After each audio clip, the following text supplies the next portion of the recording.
Radhe Radhe. Shri Kunj Bihari Shri Haridas. Welcome to my channel Sapna cover vlogs. तो जैसे कि आप श्री कान्हा जी के दर्शन कर रहे हैं, उम्मीद करती हूँ आप सब अच्छे होंगे, मैं भी ठीक हूँ।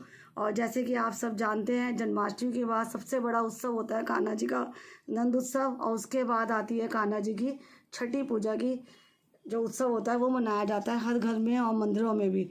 तो आज हमारे घर में भी छठी की पूजन होगा, तो उसके लिए आप कान्हा जी के दर्शन करिए। अभी ये सुबह के दर्शन है, तो चलिए मैं आपको दिखाती हूँ कि पकोड़े बना रही हूँ, कढ़ी बना रही हूँ, तो उसका वीडियो दिखाती हूँ। तो छठी के लिए कढ़ी बनानी है, तो उसके लिए पकोड़े तैयार हो चुके हैं। साथ ही साथ कढ़ी में भी उबाल आ गया है, अच्छी तरह से पक चुकी है। बस इसमें अब पकोड़े डालने बाकी हैं और तड़का लगाना बाकी है। तो कढ़ी में पकोड़े डले हुए हैं, डाल चुकी हूँ मैं, और अच्छी तरह से मिक्स हो रहे हैं इसके अंदर, कढ़ी के अंदर।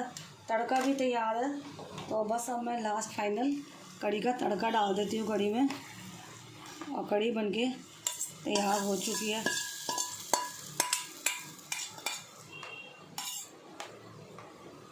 अब करते हैं कान्हा जी का स्नान शुरू, जो कि छठ पूजा पे विशेष स्नान होता है, वो कराना शुरू करती हूँ मैं। तो चलिए कान्हा जी का मैं छठी स्नान कराना शुरू करती हूँ। सुबह जैसे हम उठते हैं हर रोज़, तो सुबह पहले एक बारी मैंने कान्हा जी को जल का भोग लगाया था, दूध का भोग लगाया था। उसके बाद पंचामृत स्नान सुबह ही दे दिया था। तो ये छठी उत्सव होता है दोपहर के 12 बजे के बाद ही मनाया जाता है। आप चाहें तो सूर्य ढलने से पहले शाम तक कभी भी बना सकते हैं। तो इसका स्नान सुबह पंचामृत किया है।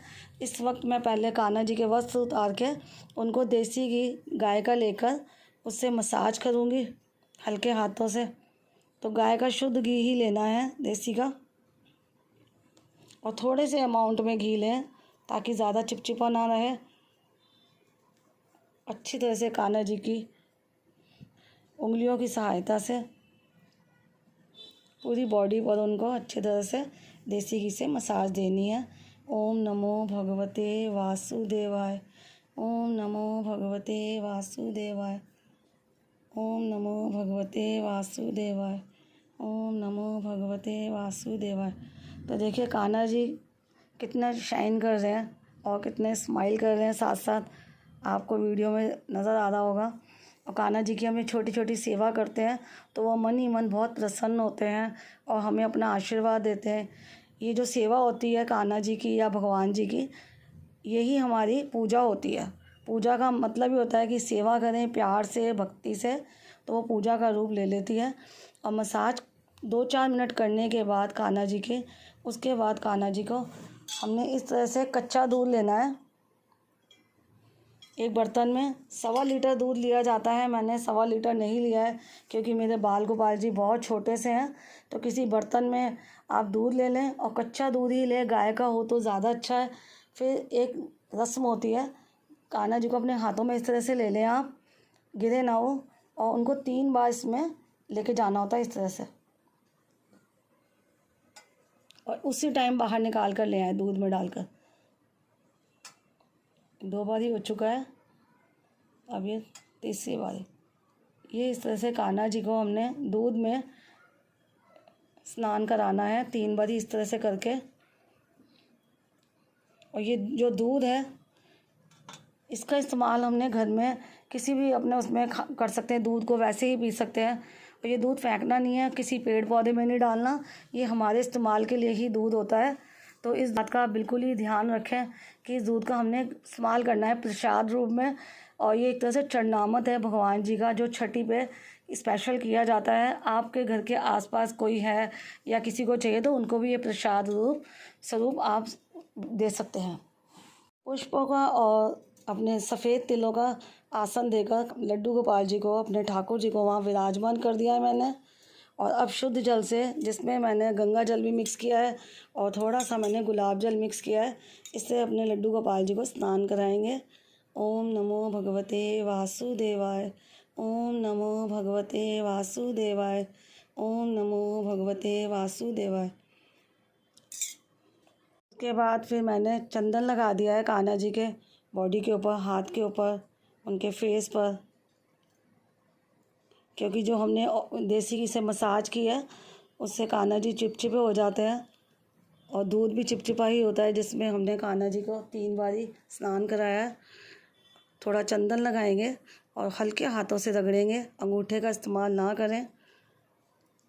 साथ में तिल भी लिया हुआ मैंने वाइट कलर के। तो ये एक अलग विशेष स्नान है छठी का।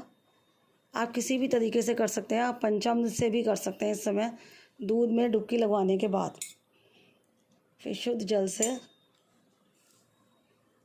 एक बारी दोबारा स्नान करा देती हूँ मैं, ताकि पूरा जो भी चंदन लगा है वो उतर जाए और चिपचिपाहट भी निकल जाए। शुद्ध जल से स्नान हो चुका है ठाकुर जी का। अब इनका अंग पोषण कर देती हूँ मैं अच्छी तरह से। पहुँचने के बाद इनको इत्र की मसाज दूंगी। इत्र की मसाज गंधोदक स्नान के बाद ज़रूर देनी चाहिए। इत्र तो हर रोज़ लगाना चाहिए। आप विश्राम के समय भी इत्र की मसाज देकर अपने ठाकुर जी को विश्राम करा सकते हैं। ठाकुर जी बहुत प्रसन्न होते हैं। चलिए अब मैं इत्र की मसाज भी कर देती हूँ ठाकुर जी की। आँखों में ना जाए, वैसे ये इत्र अच्छा वाला इत्र है। इसकी खुशबू भी बहुत अच्छी है और ये बॉडी पर लगाओ तो जलन भी नहीं होती है। ये मैंने अपने लिप्स के ऊपर एक बारी बल्कि लगाया था देखने के लिए कि इससे कोई नुकसान तो नहीं होगा। तो ये अच्छा वाला इत्र है। इस जल को आप तुलसी जी में समर्पित कर दीजिए, क्योंकि तुलसी जी के ऊपर ही डाला जाता है ये जल। तो उस गमले में डाल दें और फिर लड्डू गोपाल जी का इत्र के साथ मसाज किया है। और उसके बाद इनको ये नज़र वाले बनाने होते, नज़रिए। ये नज़रिया छठी वाले दिन ज़रूर पहनाएं। तो मैं नज़रिया पहना देती हूँ, इनको हाथों में ही पहना दिए। ये बच्चों को इस नज़र से बचाता है, तो ये मैं पहनाती हूँ और उसके बाद पोशाक पहना के आपको दर्शन कराती हूँ। ठाकुर जी को उनके सिंहासन पर विराजमान कर देती हूँ। उनका पटका बहुत बड़ा है, तो पटका उनके पास ऐसे ही रख देती हूँ बाल गोपाल जी के पास। ये तुलसी जी की माला भी है जो हमेशा ठाकुर जी के पास ही रहती है, तो ये भी रख देती हूँ। और साथ में मैंने एक दीपक जगा दिया है। और अब मैं राधा रानी को भी बहुत देर से इंतज़ार कर रही है। सज धज के देखिए, दर्शन करिए राधा रानी के आप। पहले इन्होंने भी सेम पोशाक पहनी है। अब राधा रानी को भी सिंहासन पर ही विराजमान कर देती हूँ मैं। विराजमान हो चुके हैं सिंहासन पर ठाकुर जी और लाडो, और इनको मैं चंदन का तिलक कर देती हूँ और उसके बाद आईना दिखा देती हूँ कि तैयार हो चुके हैं ये लोग। और फिर उसके बाद कान्हा जी के पास आप तुलसी पत्र ज़रूर रखें। तुलसी की मंजरी भी आपको ज़रूर रखनी चाहिए तो कान्हा जी के पास।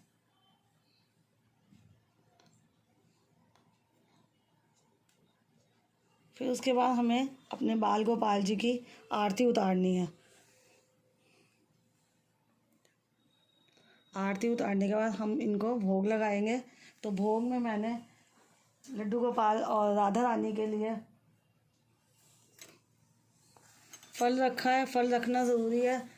और साथ में मैंने ड्राई फ्रूट भी रखा है।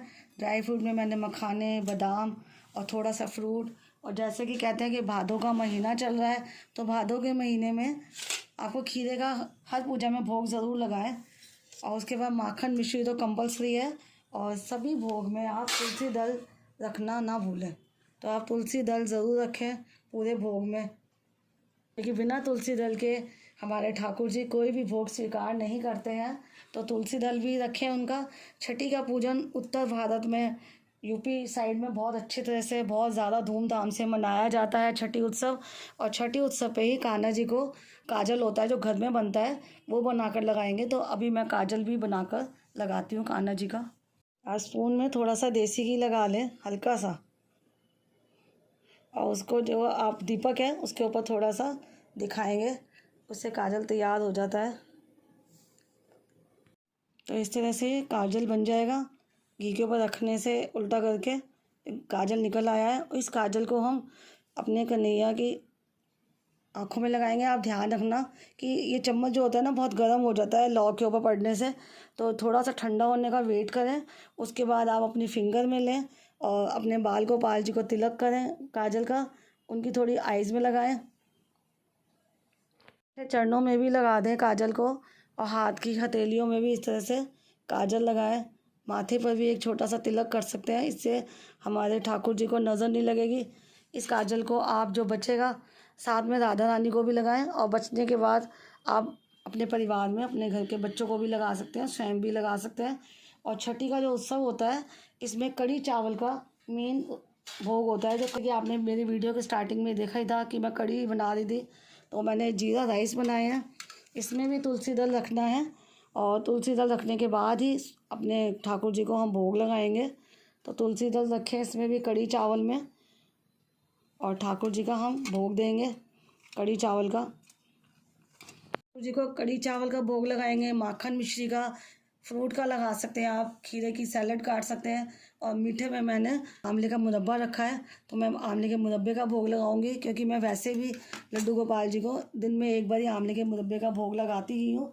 और आज के दिन, छठी के उत्सव वाले दिन ही आप अपने जो बाल गोपाल हैं इनका नामकरण करेंगे। जैसे कि हमारे घर में बच्चा होता है, उसकी छठी करते हैं, उसको नजरिया पहनाते हैं, काजल लगाते हैं घर में बनाकर, और फिर उनका नामकरण भी करते हैं। तो आप इनका नाम रख सकते हैं, जैसे कि आप इनका नाम माधव रख दें, केशव रख दें, देवकी नंदन, लड्डू गोपाल जी, कान्हा जी, या जो भी आपको नाम प्रिय लगता है या बोलने में अच्छा लगता है, आप वो अपने लड्डू गोपाल को एक नाम दें। उस नाम से फिर आप उन्हें पुकारें। और कहते हैं ना, घर में एक नया सदस्य आता है तो हम उसको बार बार पुकारते हैं उसके नाम से, तो वो हमारे को पहचानता है, सुनता है। तो इसी तरह से हमने अपने बाल गोपाल का नामकरण भी करना है छठी के उत्सव पे। और कढ़ी चावल का भोग ज़रूर लगाना है। वैसे कई जगहों पर खिचड़ी का भोग भी लगता है, पर हमारे यहाँ कढ़ी चावल का ही भोग लगता है, और ज़्यादातर लोग कढ़ी चावल का ही भोग लगाते हैं। सारी पूजा हो जाने के बाद आप ठाकुर जी को झूला ज़रूर झुलाएं, और उनको एक वैजंती माला भी भेंट स्वरूप दें। आज के दिन चांदी की बांसुरी भी आप भेंट कर सकते हैं लड्डू गोपाल जी को। तो ये थी छठी के उपलक्ष्य में वीडियो। उम्मीद करती हूँ जो ये मैंने आपको विधि और पूजा करके दिखाई है छोटी सी, आपको अच्छी लगी होगी। वीडियो अगर पसंद आए तो वीडियो को लाइक ज़रूर करिएगा, और चैनल को सब्सक्राइब करना बिल्कुल भी मत भूलिएगा, और ज़्यादा से ज़्यादा शेयर करिएगा। राधे राधे, जय श्री कृष्ण।